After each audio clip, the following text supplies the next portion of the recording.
क्या आपने कभी सोचा था कि एक छोटा सा ऐप कुछ ही सेकंड में लोगों को स्टार बना सकता है? एक ऐसा ऐप जिसने आम लोगों को एक ऐसा प्लेटफॉर्म दिया था कि जिससे वो खास बन सकते थे। जी हाँ, हम बात कर रहे हैं टिकटॉक की, उस ऐप की जिसने सोशल मीडिया की परिभाषा ही बदल दी थी। टिकटॉक कोई साधारण ऐप नहीं था, ये एक डिजिटल क्रांति थी। लोगों ने इसमें सिर्फ डांस या कॉमेडी वीडियो नहीं डाले, इस ऐप ने लोगों को खुद को एक्सप्रेस करने का एक नया प्लेटफॉर्म दिया था, जिसमें आप कुछ सेकंड्स की रील डालकर वायरल हो सकते थे।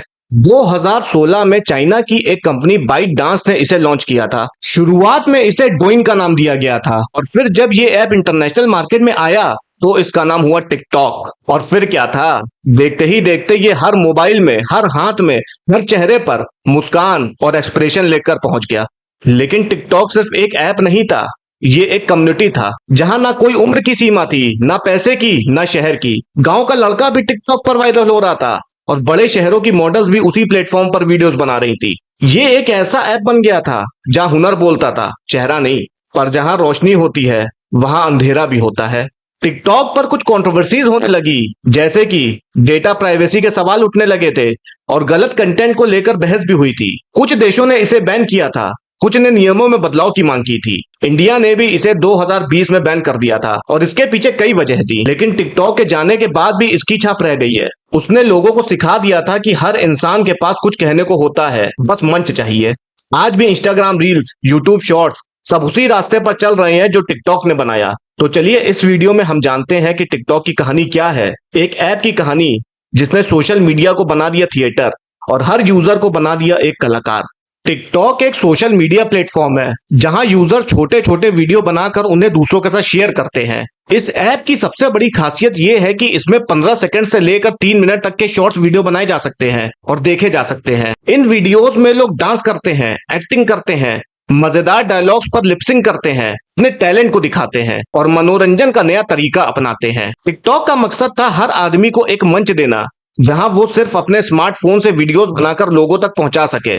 इसने लोगों को अपने अंदर छिपे हुनर को दुनिया के सामने लाने का मौका दिया था। टिकटॉक की सबसे बड़ी ताकत उसका एल्गोरिथम है, यानी अगर आप किसी एक तरह की वीडियोस को ज्यादा देखते हैं तो ऐप इसी तरह का कंटेंट दिखाने लगेगा।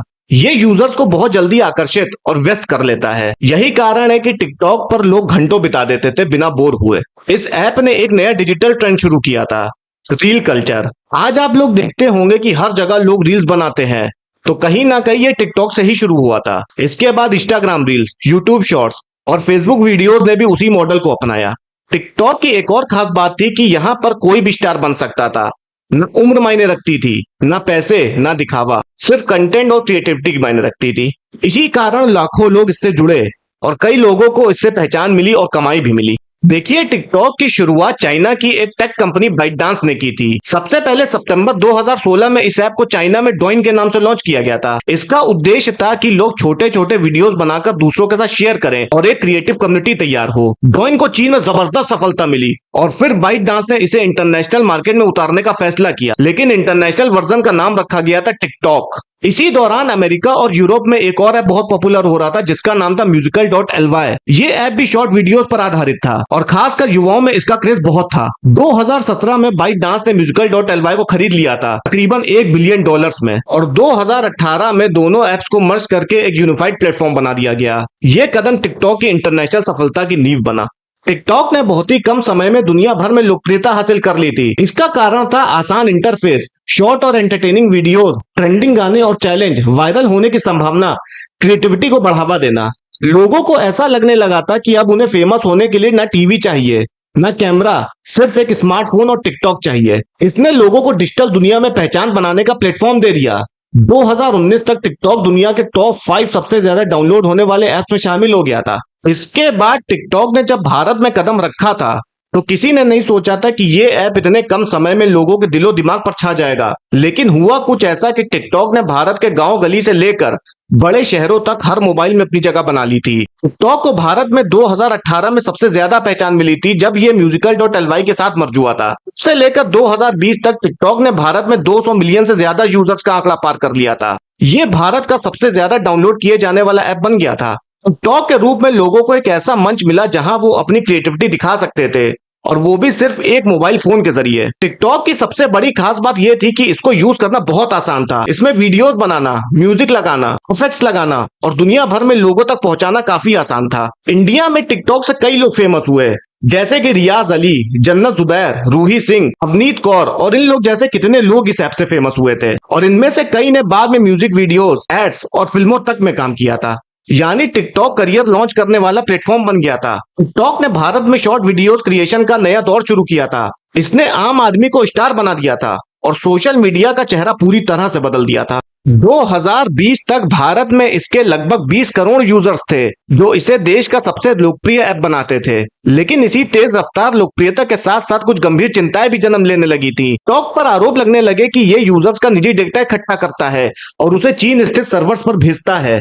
ये राष्ट्रीय सुरक्षा के लिहाज से बड़ा खतरा माना गया था। कई विशेषज्ञों और सोशल मीडिया एक्सपर्ट ने चेतावनी दी थी कि चीन सरकार इस ऐप के जरिए भारतीय नागरिकों की जानकारी का दुरुपयोग कर सकती है। इसके अलावा टिकटॉक पर लगातार आपत्तिजनक कंटेंट सामने आ रहे थे, जैसे अश्लील वीडियोस, हिंसक चैलेंजेस, मानसिक रूप से हानिकारक ट्रेंड्स। ये विशेष रूप से बच्चों और युवाओं को मानसिक रूप से प्रभावित कर रहा था। हालांकि टिकटॉक को लेकर विवाद पहले ही से चल रहे थे, लेकिन जून 2020 में भारत चीन के बीच लद्दाख की गलवान घाटी में हुई झड़प ने परिस्थिति को पूरी तरह बदल दिया था। इस लड़ाई में हमारे 20 जवान शहीद हो गए थे, जिससे पूरे देश में चीन के खिलाफ गुस्सा भड़क उठा था। सोशल मीडिया पर बॉयकॉट चाइना और बैन चाइनीज ऐप जैसे कैंपेन तेज हो गए थे। और इसके बाद क्या था, टिकटॉक पूरी तरह से इंडिया में बैन होने वाला था। इंडियन गवर्नमेंट ने 29 जून 2020 को टिकटॉक समेत 59 चीनी ऐप्स को इंडिया में बैन कर दिया था। और ये इंडियन गवर्नमेंट का बहुत अच्छा फैसला था, क्योंकि इससे चाइनीज गवर्नमेंट पूरी हिल गई थी। क्योंकि टिकटॉक के इंडिया में यूजर्स 20 करोड़ थे। ये चाइना पर भारत की तरफ से एक डिजिटल स्ट्राइक थी, जिसने पूरे चाइनीज गवर्नमेंट को हिला कर रख दिया था। और फिर क्या था, बाइटडांस ने भारत से अपना बिजनेस समेट लिया और टिकटॉक इंडिया से पूरी तरह से विलुप्त हो गया और आगे भी विलुप्त ही रहेगा। और अभी तो टिकटॉक से 10 गुना अच्छे प्लेटफॉर्म्स हैं अपनी क्रिएटिविटी दिखाने के लिए, जैसे कि फेसबुक, इंस्टाग्राम, यूट्यूब। ये सारे प्लेटफॉर्म से आज इंडिया में कई कंटेंट क्रिएटर्स लाखों कमा रहे हैं और कुछ तो करोड़ तक भी पहुंच जाते हैं, जिनकी पॉपुलैरिटी ज्यादा हो जाती है। तो टिकटॉक एक समय में इंडिया में बहुत फेमस हुआ था, लेकिन आज टिकटॉक की कोई भी बात नहीं करना चाहता है। तो दोस्तों, यही पूरी वीडियो थी। अगर वीडियो आपको पसंद आई तो वीडियो को लाइक करिए और चैनल को भी सब्सक्राइब करिए। धन्यवाद।